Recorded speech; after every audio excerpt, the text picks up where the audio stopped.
Capricorn, kumusta po kayo guys? Okay, so Capricorn, maraming salamat po sa walang sawang pagsubaybay sa ating mga reading. So ayan Capricorn, paalala lang po na ang reading natin ay general reading lamang. So maaari kang makaresonate, maaari rin naman pong hindi. So pag hindi po kayo guys nakaresonate, ibigay na lang po muna natin sa iba. Tignan natin Capricorn, gabay kapalaran mo. Capricorn, Sun, Moon, Rising, and Venus sign. Gabay kapalaran ngayong week to Spirit Guide.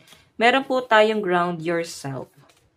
Okay, so I think kailangan mo ng pagbabago sa buhay mo, no? Nakikita ko na para bang pinipilit mo maging positibo. Pero sa totoo lang, Capricorn, nakikita ko sa'yo, nagkakaroon ka ng frustration or nalulungkot ka, pangungulila, lalo sa family. Parang feeling mo hindi ka buo. So, tignan pa natin, guys. Meron po tayong deep breathing. Ayan. Siguro, guys, kailangan nyo maging kalmado.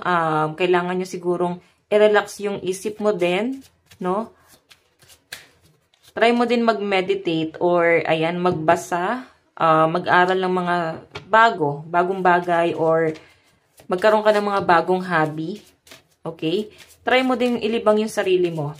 So, I think yung iba sa inyo siguro naguguluhan ka sa mga bagay-bagay. Kumbaga, hindi ka sanay sa buhay na meron ka ngayon.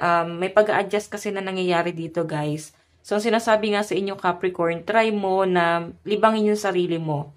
Okay? Kasi pag hindi mo ginawa yung ginagawa mo ngayon na maaaring may pagbabago nangyayari sa buhay mo, like sa ibang tao, feeling nila mali yung ginagawa mo. Pag hindi mo yan ginawa, guys, parang mauubos ka. Okay? Or pwedeng matitrigger yung depression mo or anxiety mo. Kaya sa nakikita ko rito, guys, tinatry mong maging kalmado. So, I think itong ginagawa mo na to, yung nagpapakalma sa inyo. Siguro, guys, try mo din gumawa ng ibang bagay, no? Maglibang ka sa ibang bagay. Okay? So, tignan pa natin, guys, ano po ang ipapakita dito. So, ano ba yung mga pwedeng maglibang sa inyo? Like, try mo sigurong magkaroon ng bagong pinagkakitaan, bagong business. Okay, na sa tingin mo is malilibang ka dun sa bagay na yon. So, wag mo din guys i-depende yung sarili mo kasi ang mga Capricorn hirap yan sa sa attachment. So, hirap ka din. Yung para bang nagkakaroon ka ng pag iniiwan ka, para bang mabigat sa kalooban mo. So, siguro nasasanay na yung iba sa inyo or sinasanay mo na yung sarili mo na yun nga, people come and go, no? Pag may umalis, okay lang. Pag may nagstay, okay lang din. Mababait naman itong mga Capricorn eh. Sobrang prangka lang. Okay, so tingnan natin guys. Meron po tayong go deeper. So, meron kang may malalim kang iniisip. Okay. Para bang nahihirapan ka eh. May pangungulila akong nararamdaman sa inyo dito, Capricorn. And sinasabi nga dito magtiwala ka kasi ito ay maaring nangyayari is may dahilan siya kung bakit siya nangyayari, guys. So, ngayon, guys, maging grateful ka muna sa kung anong meron ka. Kung ano man itong pangungulilang nararamdaman mo. As in, ang bigat sa kalooban mo to, guys. Hindi mo kaya yun nangyayari. Okay? Pero itatry mong i-detach yung sarili mo dun sa bagay na yun. Okay?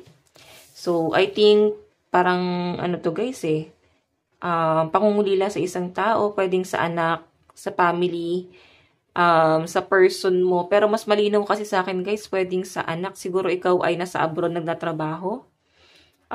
Pwedeng nangungulila ka sa kanila or sa pamilya mo kasi maaring na-homesick ka or pwedeng malayo ka sa mga anak mo.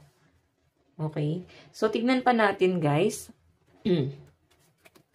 So, guys, ang lucky number mo is 25, 19, and 42. Okay.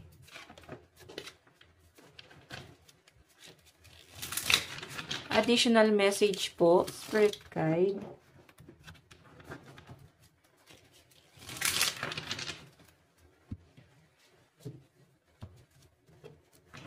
Additional message.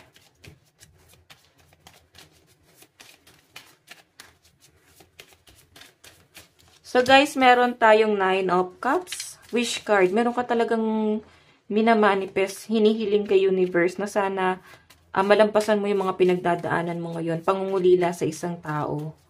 Okay? Sobrang miss na miss mo to, guys. Or baka sila to, guys, no, na nakakamiss sa inyo. Meron po tayong the Fool. So, eto guys, makulit yung energy. So, I think anak nga to. So, or pwedeng namimiss mo yung inner child mo, nawawala. So, nasa healing process ka. Lahat gagawin mo para lang wag maisip yung ganun eh. Kasi frustration tong nafe-feel ko sa inyo guys. So, ngayong week na to guys, kung makita mo 7 of coins, eto, meron kang minamanifest, no? Something na pwede sa trabaho or something new na pwede mong pagkakitaan, sa aspeto ka ba swerte. So, nakikita ko sa inyo Capricorn, pilit mong hinahanap yung sarili mo sa sitwasyon. Para bang Lord, Universe, para saan ba ako? Okay? Para sang, ano ba yung plano mo sa akin sa nakikita ko sa inyo guys? Kasi, ayan o, soul searching ka dito. Okay, tinatanong mo sa Universe, Lord, ano yung plano mo sa akin ngayon? Kasi, ayun o, yung satisfaction, hinahanap mo eh. So, alam nyo guys, kung meron ka pinapangarap, 9 of Cups, ito kasi guys, wish card, kagaya ng sabi ko kanina, meron kang minamanifest, sabay manifest, meron kang minamanifest, so I think ibibigay sa inyo ni Universe yan. Maring ikaw ay binibigyan lang guys ng aral. Okay, baka ikaw ay dumadanas ng Saturn return. So, aral kasi yan guys pag tayo ay nasa Saturn return. Okay, so tingnan pa natin ano pa po ang mensahe sa mga Capricorn, Sun, Moon, Rising, and Venus sign. Siguro guys, sila to nakakamiss sa inyo. Sobrang miss na miss guys eh. Sobrang kalungkutan, pangungulila yung nakikita ko. So, tignan pa natin. Meron po tayo. Wow! Ace of Pentacles. New opportunity, new beginning, blessing, na paparating sa inyo guys. I think may swerteng paparating sa mga Capricorn guys. Okay? So, meron po tayo, diba? Ace of Cups overflowing. Kailangan mo lang ma-overcome to. Kung ano man yung pinagdadaanan mo, guys, malalampasan mo yan. Okay? Meron po tayong 3 of Swords. Ayan, nasasaktan. Hindi maiwasan, no? Actually, okay yung daloy ng pera, Capricorn. Ayan, maganda ang daloy ng pera sa mga Capricorn. Yun nga lang guys, pagdating sa love life mo, napo-frustrate ka na. Maaaring biniblame mo din yung nangyari sa buhay mo sa, parang nung pumasok ka sa relationship, nagkaroon ka ng partner, parang na-feel mo na siya yung sumira ng lahat, or etong love life na to yung sumira sa mga pangarap mo or sa simpleng pangarap mo sa buhay. Okay, kasi ikaw yung tipo ng tao na okay ka naman eh. So guys, iwasan mo din yung mabilis ka magtiwala kasi may nakikita ko rito na mabilis kang ma-betray. Okay? Hinahayaan mo lang to guys na para bang pagnakawan ka. Baka yung person mo guys, nilagay ka sa third party, pinagnakawan ka pa kasi 7 of Swords. Pinagnakawan, binetray. So, I think lahat ng panloloko ginawa sa inyo guys. So, I think hindi mo na masyadong tinitignan to, tinatanggap mo na ito na yung sitwasyon nyo. Ngayon, may mga taong lumayo sa buhay mo na para bang naiisip mo siguro paano mo ulit ibabalik yung bagay na yon. Ngayon na ito na yung nangyari sa inyo. So, I think kailangan mong moving forward yung energy. May mga bagay na kailangan mong tanggapin na ito na yung nangyayari. So, guys, huwag ka mag-alala kasi ito nga, may blessing na paparating mo. Overflowing. So, tignan pa natin ang inyong advice. Advice po ni Capricorn, Sun, Moon, Rising, and Venus sign. Meron po tayong meditation. Ayan. Routine, breath, quiet, and peace. So, ito siguro guys yung kailangan mo. Para makapag-isip-isip ka, makapagplano ka, ano yung magandang gawin sa buhay mo. Or ano ba yung magandang gawin, ano yung dapat simulan, ganyan. Kasi nandito guys, meditation eh. Ito, pinagme-meditate ka para makapag-isip ka or maging kalmado rin yung energy mo. Kasi, medyo nagiging, ka guys nagiging impulsive sa nangyayari. So, meron po tayong frequency. Mag-voice out ka rin, guys. Walang masama na i-share mo yung mga problema mo. Okay?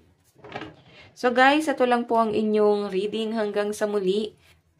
Capricorn, God bless and love you all. Bye-bye po.